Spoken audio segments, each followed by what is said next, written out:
These are all my own pictures that I took while I was traveling. And in the very first cover page, you see a picture of me with a Turkish hat on top.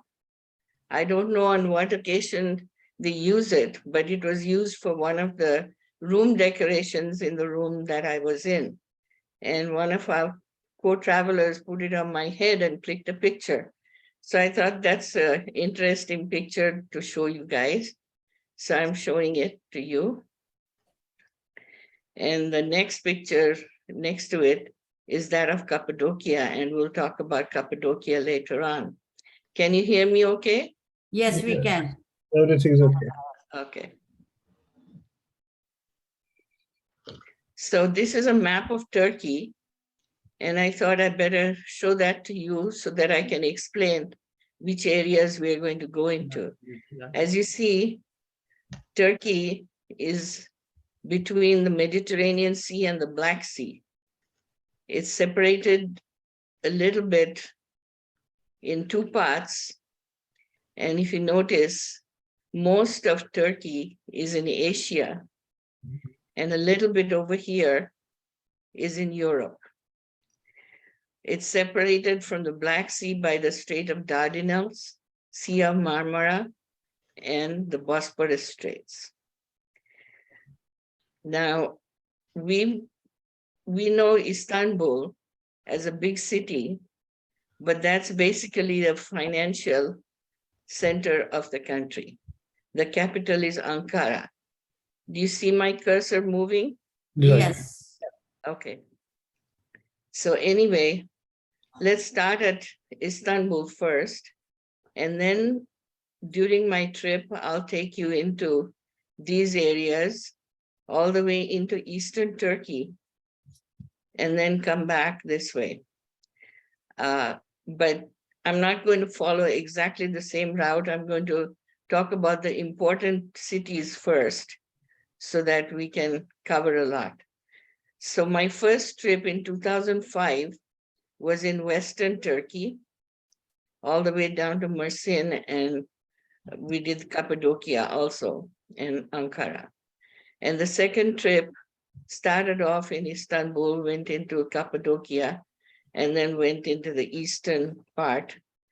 And if you notice, the countries that are on the eastern side are Armenia, Iran, and then we have Syria and other countries.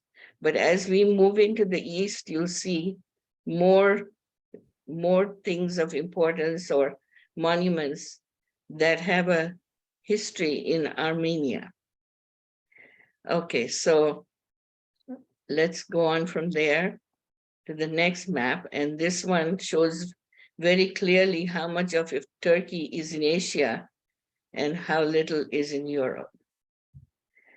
Now, the part in Europe is called Thrace, and it's near the countries of Bulgaria and Greece.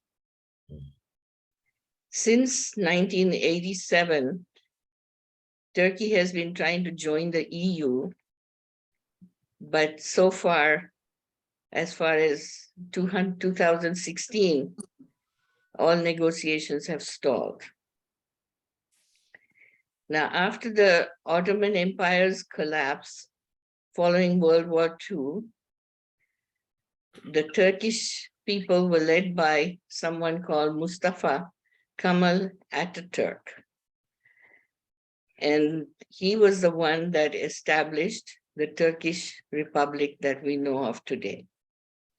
Now, Ataturk started implementing a lot of new reforms, including secularization, industrialization, intending to Europeanize or Westernize the country.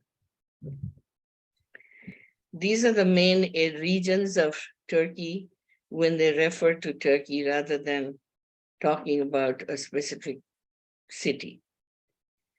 And over here, I have given a map here to show you which places are UNESCO World Heritage Sites, which are permanently in the heritage list, and the ones in blue are in the tentative list. So we'll try visiting as many as I can. Now, we talked about Mustafa Kemal Ataturk. He's known as the father of the Turks. He was a field marshal, a revolutionary statesman, and author and founder of what they now call the Republic of Turkey. He was president from 1923 until his death in 1938. Now, some of the reforms that he brought about was that he made it possible for the children to get free education, and that was compulsory. He opened many schools, and he introduced a Latin-based Turkish alphabet, which replaced the Ottoman Turkish alphabet.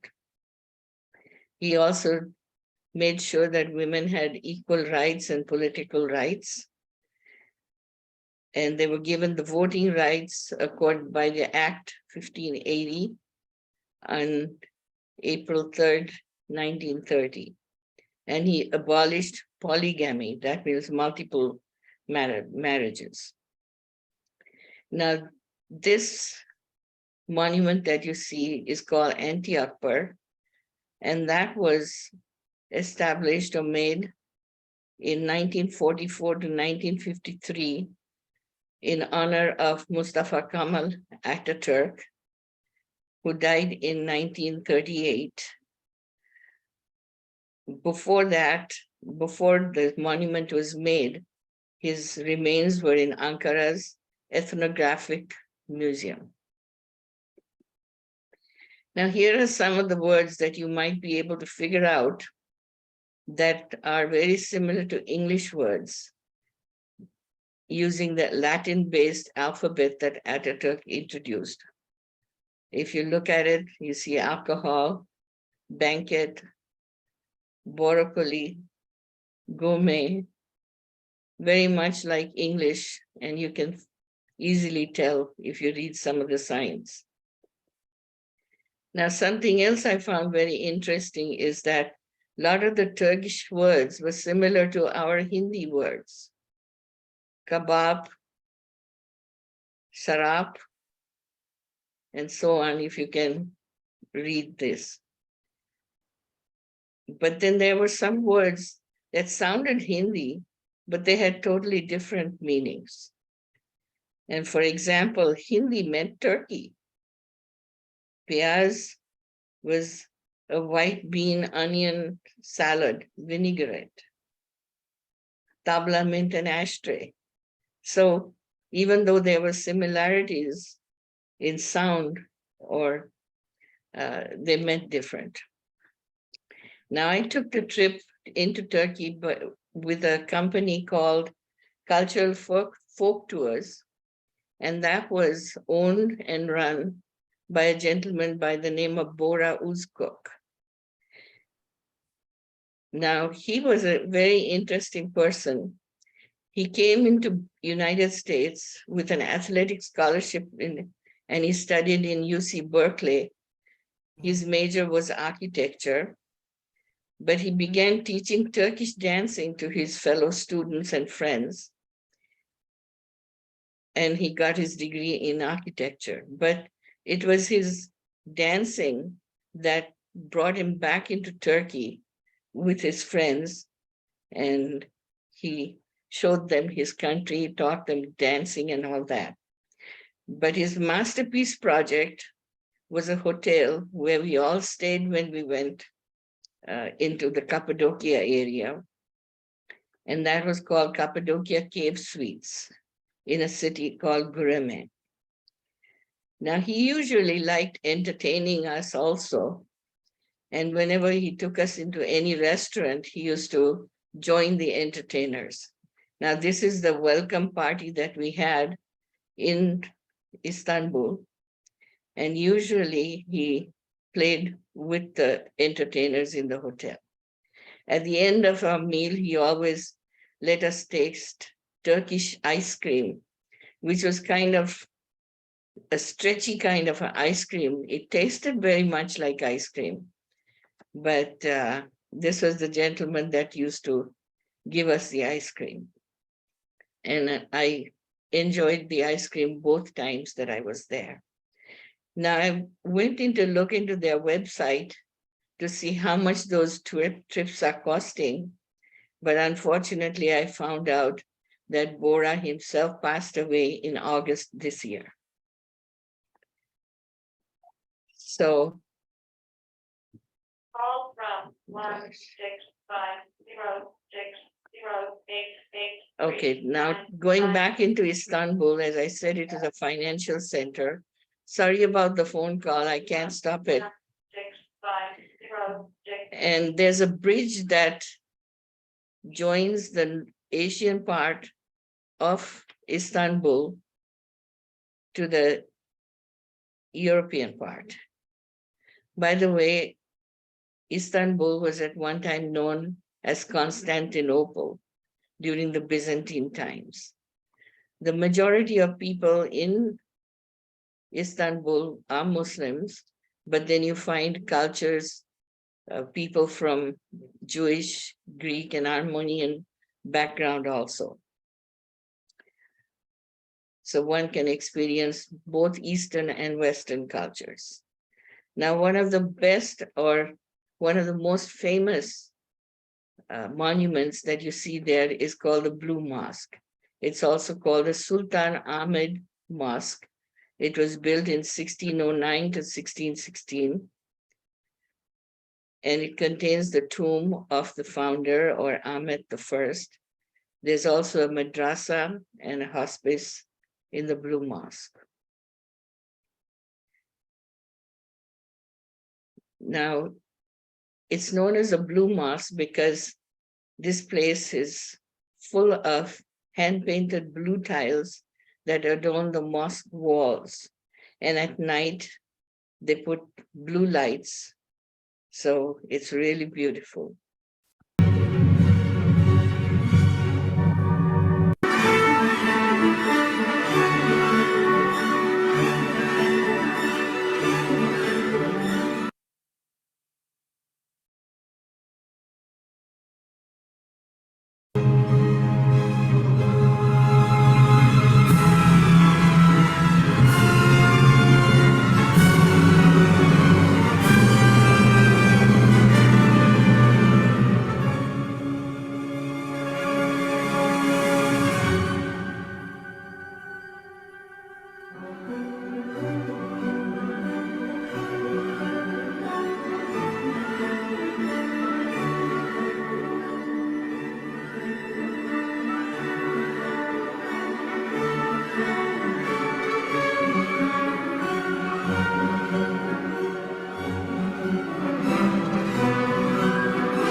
Okay, now between the blue mosque and the next monument that I'll take you to, the Hagia Sophia, there were some interesting things that I saw. First of all is this cranberry juice man. I saw him both the years I was there in 2005 and 2007. Very curious looking character. He always had a red pant and he carried his cranberry juice in his back. And the other things that were interesting were painted cows. And here are two examples of them. Now, this is the Hagia Sophia. It's one of the world's biggest or largest cathedrals. And it was designed by Isidore Matthias Antiemius of Tralles. Now, what's interesting about the Hagia Sophia is that it started as an Eastern Orthodox cathedral, then it became a Roman cathedral and an Eastern Orthodox cathedral again. And through the years, it switched between being a Christian cathedral and an imperial mosque, a Muslim mosque. But you see remains of both the Christian era and the Muslim era as you go through the Hagia Sophia. But recently, the current president of Turkey, Erdogan, reconverted it into a mosque. Now here, this Hagia Sophia is a 1500 year old structure. And as I said, it used to switch between Christian cathedral to a mosque. And so examples of the Christian remains that I saw at the time I traveled are here, a lot of mosaics and paintings.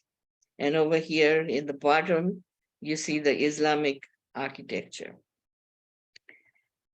So it's been rebuilt several times because of war and natural disasters and all of that. And everything depended on who was ruling the country, whether it was Christian or whether it was Muslim. So right now, it's a Muslim monument. Now, Topkapi Palace is an Ottoman palace that is quite large. It's 400 years old, roughly. And it's a beautiful museum at this time where you can see a lot of swords and jewelry and all kinds of holy relics to the Muslim world. It's on the World Heritage Site since 1985.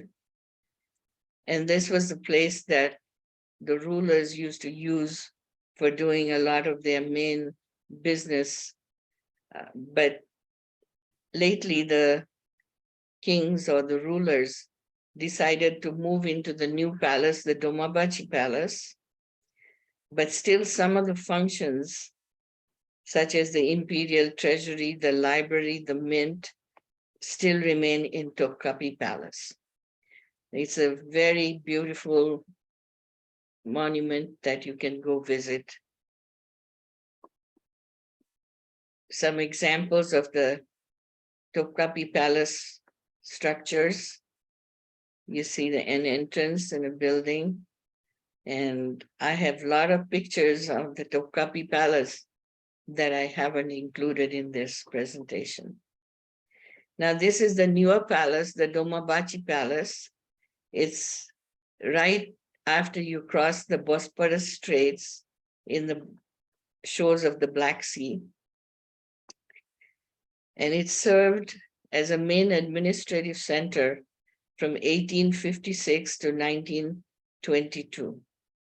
It was constructed by the order of the Sultan Abdul Medici. It was built between 1843 to 1856. The construction cost 5 million Ottoman gold coins, 35 tons of gold, and equivalent of $1.5 billion according to the 2013 value. It's the largest palace in Turkey, containing 285 rooms, 46 halls, 6 baths, and 68 toilets. The architectural style is eclectic. It's a mix of Baroque, Rococo, neoclassical styles blended in with the Ottoman styles of architecture. They still retain the traditional Ottoman palace life. The southern wing is for men, and it contained the public rooms, whereas the northern wing was for the harem, and it was completely isolated, serving as private residential quarters for the Sultan and his family. The harem had 8 interconnected apartments for the wives of the Sultan and for his favorite concubines and mother. The 2 functional areas were separated by a big ceremonial hall that was 118 feet with a high dome. The main entrance is located in the southern part of the palace for receiving guests and visitors from foreign countries. Now, here are some pictures that show you how the interior of the Dolmabahce Palace looked like. Stairs here, and here's an example of the domes and living rooms and the ceilings. And this particular room here with the bed was Ataturk's room. This is where he died. It's got a sample of the Turkish flag on top. More attractions in Istanbul. One is the obelisk of, oh gosh, I shouldn't try to pronounce this, Theodosius of Sultanahmet Square. And another thing here is a cistern, an underground water cistern that provided the city and palaces with water. This was made in Greek style. And this column here marks the center of the world according to the Turkish viewpoint. Now, one big attraction for most of the tourists is a grand bazaar. And basically, this is a big market, a covered mall covering 61 streets and has over 4,000 shops. And you can see they're selling lots of their Turkish souvenirs and spices and things like that. Another thing that's across the Grand Bazaar is the Istanbul Military Museum. It's a very interesting place to go spend a lot of time. And like all museums, this is just specialized in military stuff. So you see historical weapons, uniforms, and tools of various periods that are displayed there. But outside the museum, you see the cannons and mortars and helicopters, aircraft, and all that stuff. So if you have a few extra hours, that's a nice place to spend it. And they have a military band. Now, the first time I went to Turkey and we visit the military museum, we actually saw a show where the band performed. But the second time they were outdoors. So here are some pictures of them performing outdoors. Now we go into the Cappadocia area to the city of Göreme. And the way this particular area formed was after the eruption of Mount Ericius, which was about 2.6 million years ago. The ash and lava formed soft rocks in the Cappadocia region, covering the region of area of about 20,000 square kilometers. The softer rock was eroded by wind and water, leaving a hard cap rock on top of pillars, forming the present-day fairy chimneys. Now, we stayed in the Cappadocia cave suites that Bora had built using his architectural knowledge, and each room that we lived in looked different because of the particular shape of the fairy chimney that he used. My first room was a small one, and it had some interesting holes that was kind of scary for me because I felt some animal or something might spring out of the closet. but luckily nothing like that happened. But I did have a jacuzzi bath in one of the bathrooms that he made in that room. So, and here's a room. The second time I went there, I asked for a particular room. And they did me that favor because on this picture here, you see Gul Bahar, who was the main cook in that hotel. She made us so many delicious mezes or appetizers for dinner. She decided that one day she will make a cookbook. And when I looked at the cookbook, all the measurements were in metric units. And American people are not used to metric units. So I helped her convert her book using our American measures. And so the next time I went there, they presented me with the book that I helped her make.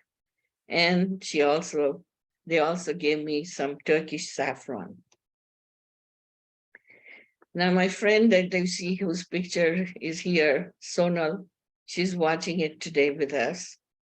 She dared me to go in a balloon in Cappadocia. The first time I didn't go on a balloon, but second time I went with Sonal. So this is what we saw when we went up in the air.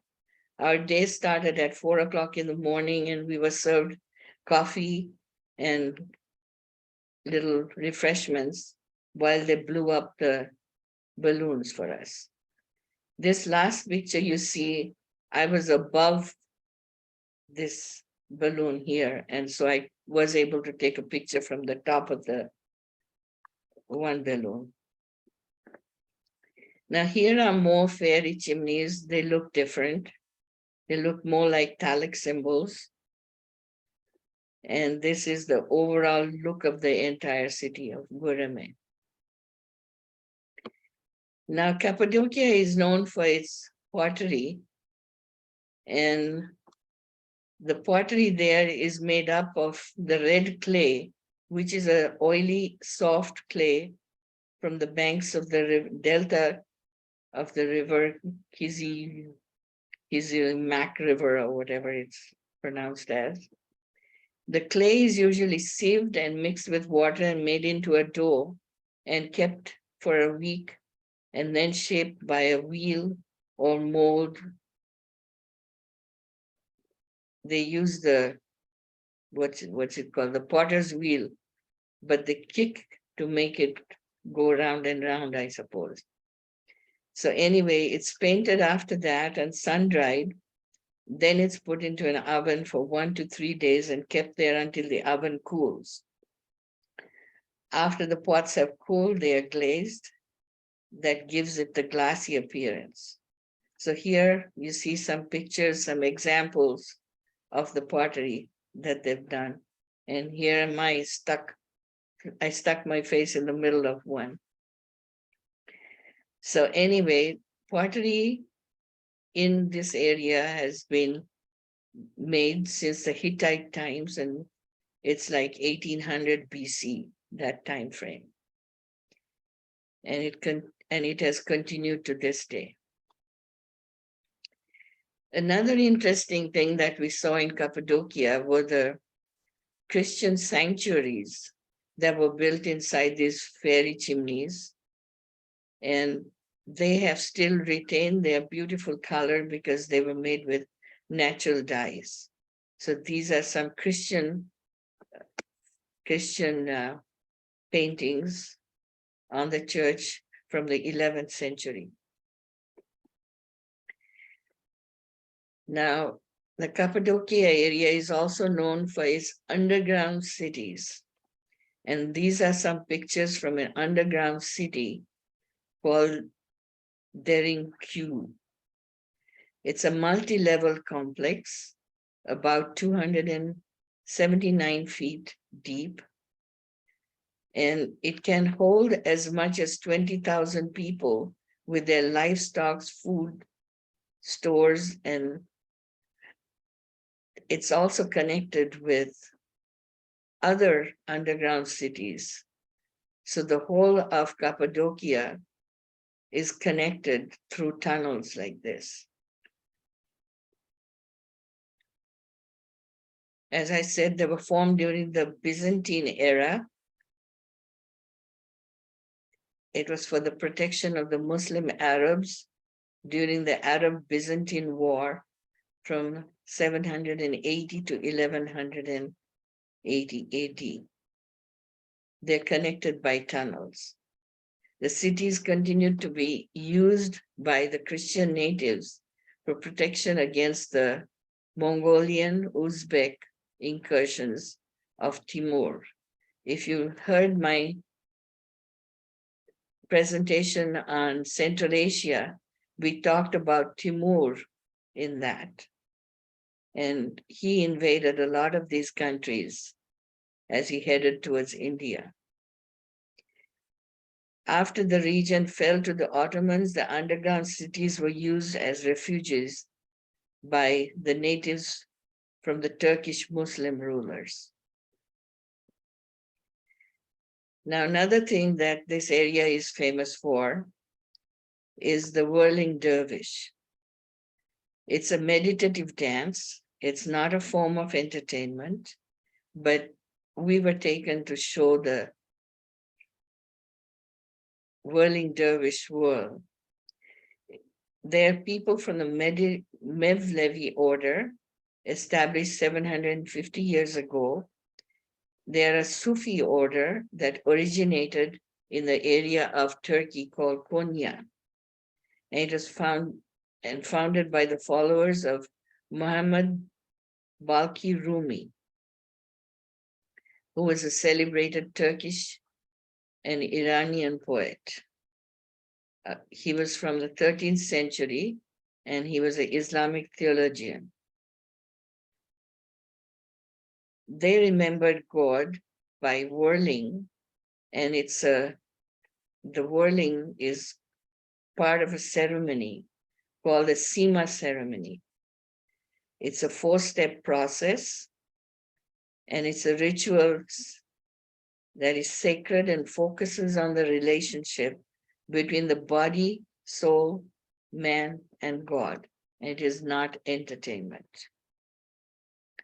Something interesting that happened was there was a substitute singer in one of these shows that we went to see, and Bora didn't like the way he sang, so he refused to pay.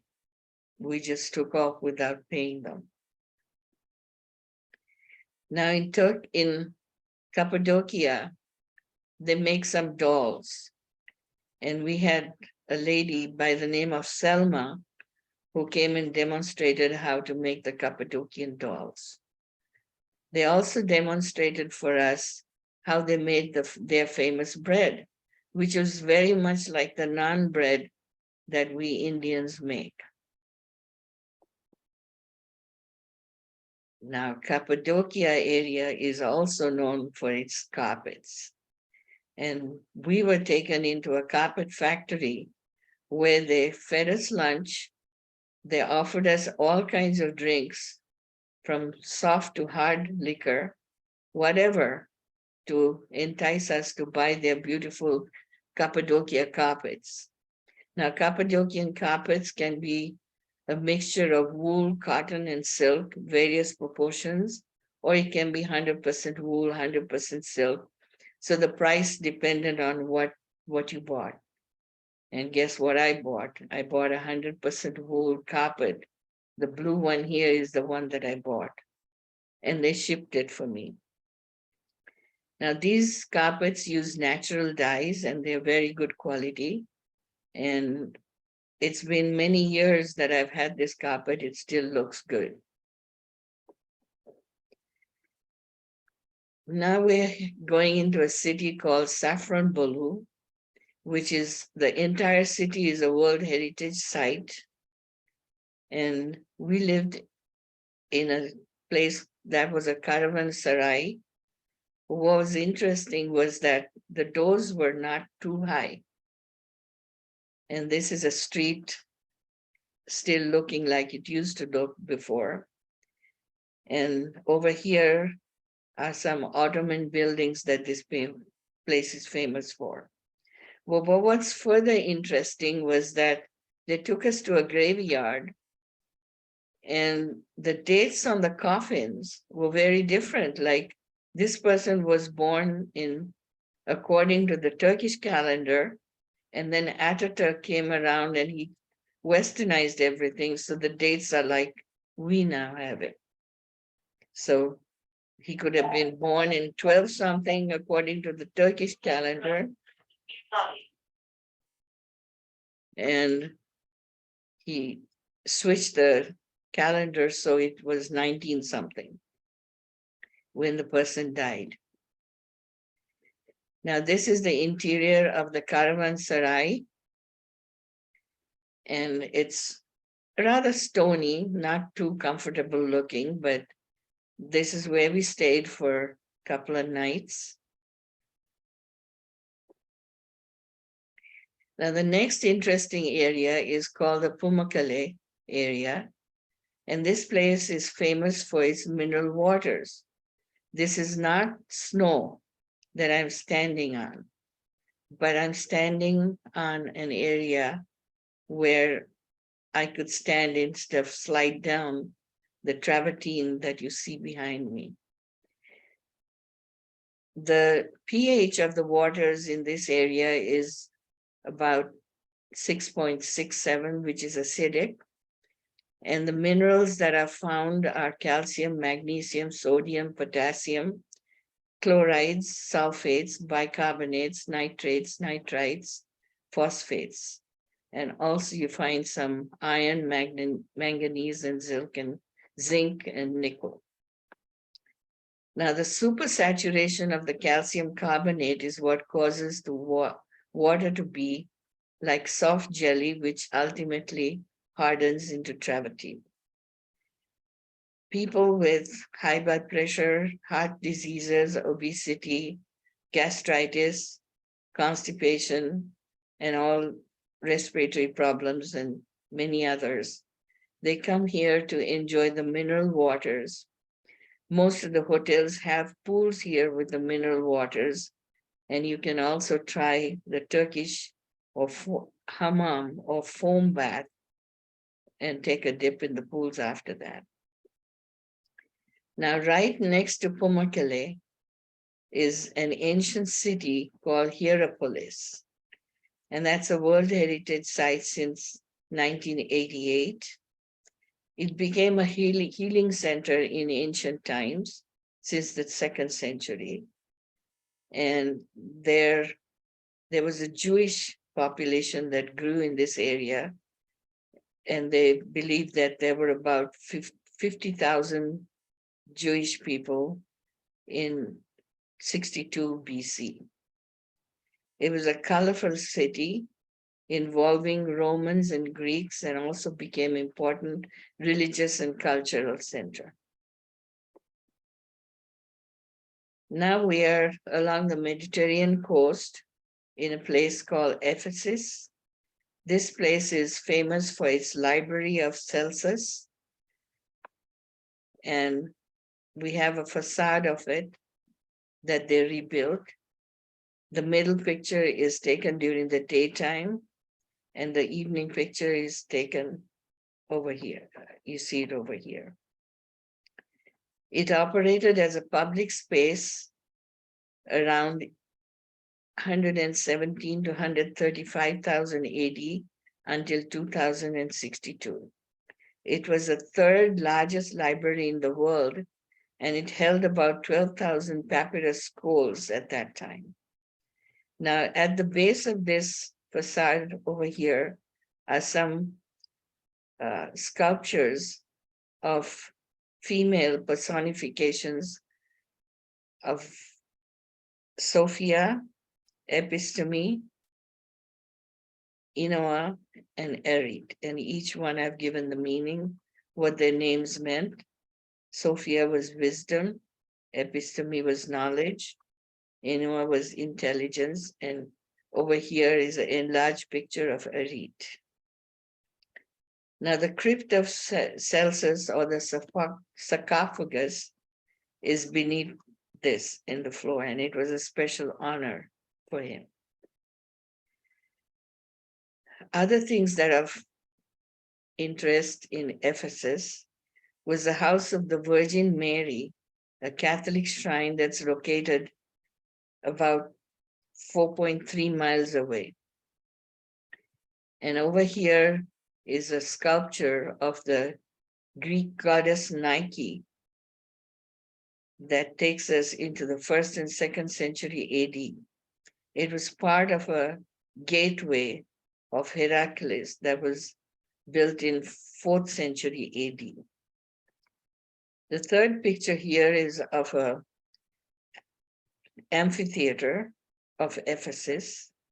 It was built of marble and is about 145 meters wide. It held about 24,000 spectators. And the last picture here is the world's oldest advertisement carved on the marble way. It dates back to the 1st century, marketing the world's oldest profession. Now we go to the city of Troy, and this is a World Heritage Site also from 1998. What's interesting about it is that recent excavations have revealed that there were 9 cities of Troy built one on top of each other. And the one associated with Homer's Iliad, the story of the Trojan War, was believed to be in about Troy number 7. So if you know the story of that, where they had the Trojan War, they stuck some soldiers inside a wooden horse. And over here, you see that wooden horse where the soldiers hid.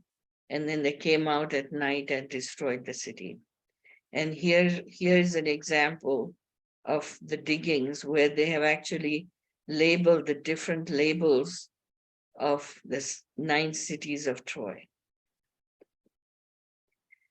Now, further up, we went into towards the Sea of Marmara. We see the, what do you call them, burial sites of the soldiers during the war, Battle of Gallipoli.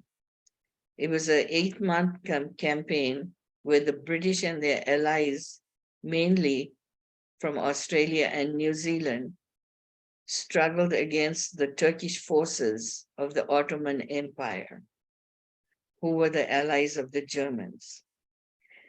The winners were the Ottoman people. They lost 87,000 people, but the Allied soldiers lost 44,000, 8,700 Australians, and 2,779 New Zealanders. So here are some of their graves. Bursa was the next city that we went into, and this place was famous for its silk. It was part of the Silk Road, and here are some of the pictures of the Bursa Mall, Kozahan Mall, the biggest silk market in Turkey. Now, we had an opportunity to climb up Mount Nemrut, and this was a mountain where we just saw the heads. It was a difficult climb from the visitor center, and both of us over here in this picture fell behind. And by the time we reached the top of it, nobody else was there, and we didn't know how to come down.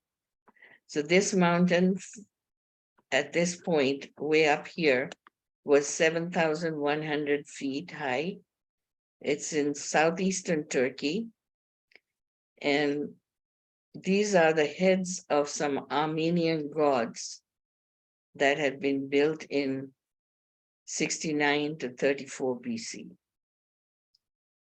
And this also is a World Heritage Site. And it's built on an extinct volcano.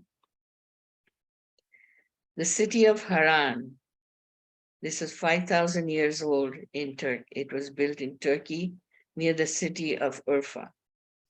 And different empires and dynasties, the Babylonians, Assyrians, Hittites, Persians, Alexanders, Empire, Romans, Byzantines, Seljuks, and they all occupied Haran. And here are my friends. We were enjoying the hospitality of the people who lived there at this time. This is how the city looked from an overall point of view, and this is how it is inside one of these clay structures. Now here we go into a city called, oh boy, Diyar Zafan or something.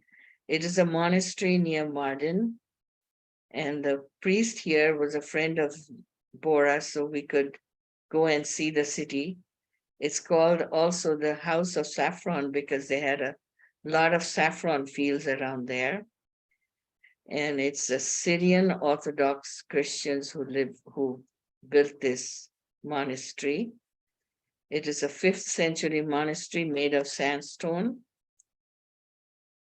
And it was destroyed by the Persians, looted in the 4th century by the Mongol king, again Tamerlane or Timur. But the internal sanctuary still remains.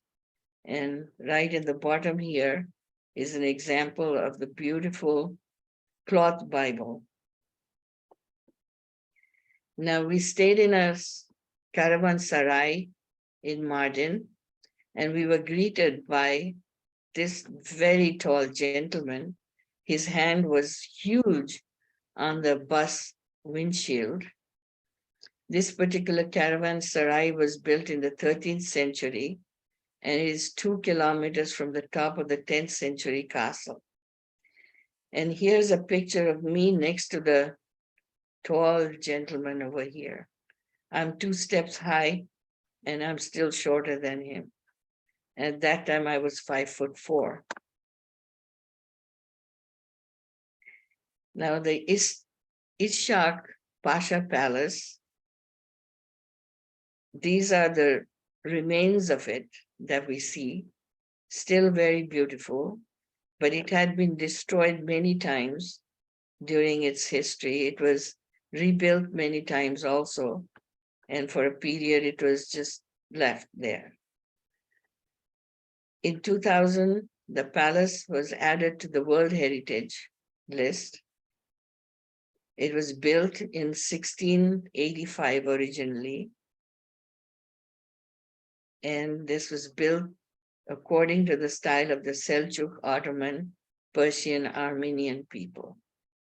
It was along the Silk Route near Iran. So we are in eastern Turkey now.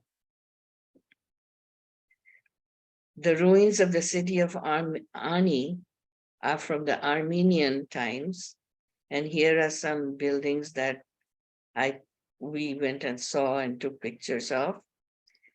At one time, it was a really big city with 100,000 people. The Mughals sacked Ani, and it also had a bad earthquake. It was listed as one of the World Heritage Sites in 2016. So these are some structures that were there when we visited. Now, Lake Van. Lake Van is a very interesting lake. It has an elevation of 5,380 feet. It's one of the largest lakes in Turkey, and it has a high concentration of saline soda. The high salinity is due to sodium carbonate and sodium sulfate, and it never freezes. And due to this high salinity, there's no fish in the lake. The reason for that is that it gets the waters, fresh water from the mountains, but a volcanic eruption blocked the outlet during prehistoric times. Now, we went into one of the islands in Lake Van, and this is an Armenian church. It's supposed to have one of the pieces of the cross that Jesus Christ was crucified on. And the interesting thing about this is that it had some murals or sculptures on the wall, both on the inside and the outside. It was built by an Armenian king to serve as his personal worship place. Few more pictures of Van. Here's a shepherd taking care of his sheep. And we ended up in another carpet factory, same kind of hospitality. And I ended up buying my second carpet there when I thought I was all done shopping.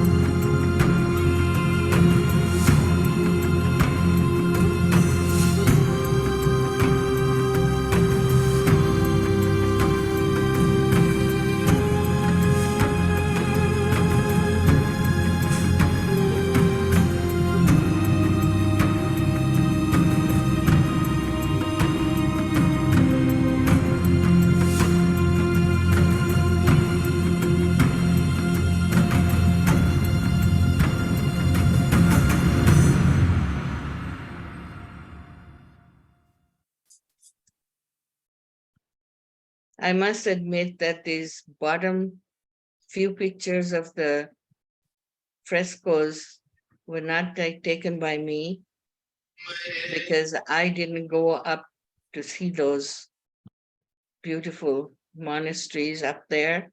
It was a rainy day, but my friend who's watching the show today, she did go up there and she shared some of her pictures with me.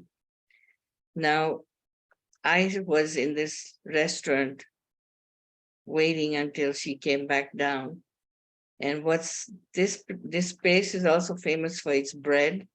You can see the size of the bread in comparison to me. So that brings us close to the end of the presentation to the city of Amasya. And this is also a World Heritage Site city, 7,500 years old. What we see is my group of friends that went with me to Turkey. And in the background here are the wooden Ottoman houses. And if you look here in each one of these pictures, there's some kind of things on the mountains. These are tombs of the Pontic kings. And Bora here opened up a school to educate the girls to do anything they wanted to. So being that he was such an honored person, the mayor came and all the girls came from the school. They treated us to lunch. Bora and the girls entertained us for a nice show. And last of all, here are two mountains of Ararat that they believe the Noah's Ark came and rested on after the floods. There's two Mount Ararats. The large mountain, the taller one, is 16,854 feet, and the lower one is 12,784 feet. And this was land that was owned by Turkey, Armenia, Iran, and Azerbaijan at one time until they had the Treaty of Kars. In 1921, it became part of Turkey. So this is the end of my slideshow. And here I'm acting like a superwoman carrying a gigantic cabbage. You can see the size of the cabbage in comparison to me. So bye from Turkey. Just taking Yeah. pictures and putting them on a slide. But beside that, putting the highlights of those stuff. Yes. We are Yeah. watching here. For us, it's easy to watch, but Mhm. very thankful to Sheila ji, the way you presented it and written Thank you. all the big information. I love to travel to Turkey also. I went twice and still I know a couple of places you showed. I never been there. So Yeah. thanks very Well, much. there were a whole lot of other places that we saw that I Yes, didn't include pictures of. I understand that. It is beautiful.